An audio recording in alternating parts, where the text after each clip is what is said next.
जय श्री हरि विष्णु भक्तजनों, आज सभी भक्तों का एकादशी का व्रत होगा। तो माना जाता है कि एकादशी व्रत का पारण अगर सही समय पे नहीं किया जाए, विधिवत तरीके से ना किया जाए तो एकादशी व्रत का पूर्ण फल हमें प्राप्त नहीं होता है। तो जैसा कि सुबह के समय में जिस प्रकार से आपने एकादशी पर पूर्ण विधि विधान से नियम से श्री हरि विष्णु जी के स्वरूप की पूजा की है, उसी प्रकार से अगले दिन जैसा कि द्वादशी तिथि में भी आप सभी को ब्रह्म मुहूर्त में जागने के बाद जैसा कि किसी पवित्र नदी स्थानों में आपको स्नान आदि करना चाहिए। पास में अगर नदी जल इत्यादि के स्रोत नहीं हैं तो आप सभी अपने घर पर ही गंगा जल मिश्रित जल से स्नान आदि करिए।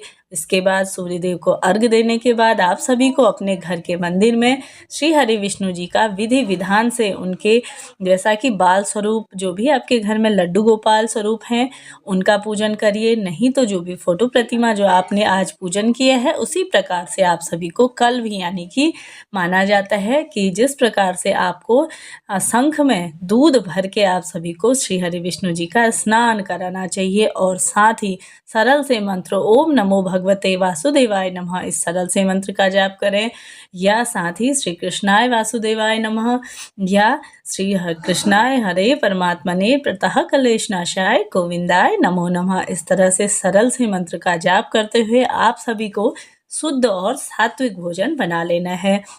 इसी प्रकार से आप सभी को जैसा कि सबसे पहले अपने पंडित जी को आपको अपने घर पर बुला करके भोजन कराना चाहिए।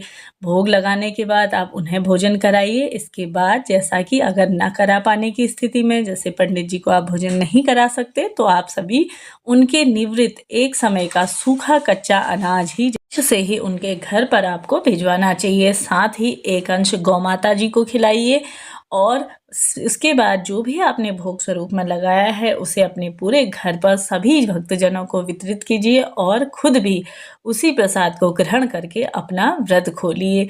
व्रत खोलने का यानी पारने का शुभ समय रहेगा जैसा कि सुबह के समय में 7:05 से लेकर के 9:09 तक। इस बीच में आपको द्वादशी तिथि के दिन व्रत का पारना कर लेना है, क्योंकि 10:26 पे द्वादशी तिथि समाप्त हो जा रही है।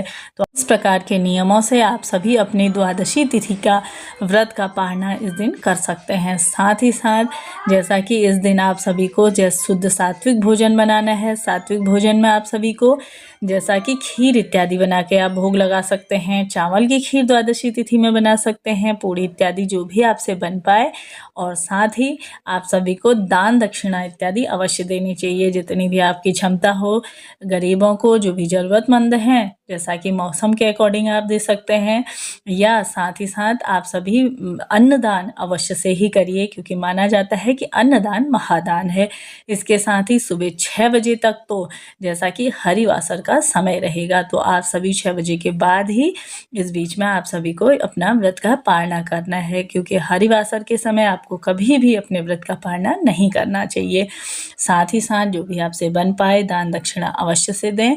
और इस दिन किया गया जो भी, जैसा कि अपने पितरों के निवृत्त भी है एकादशी मानी जाती है, तो उनके निवृत्त भी आप जैसा कि अपने ज़रूरतमंदों को वस्त्र इत्यादि का भी दान कर सकते हैं, गर्म चीज़ों का दान कर सकते हैं।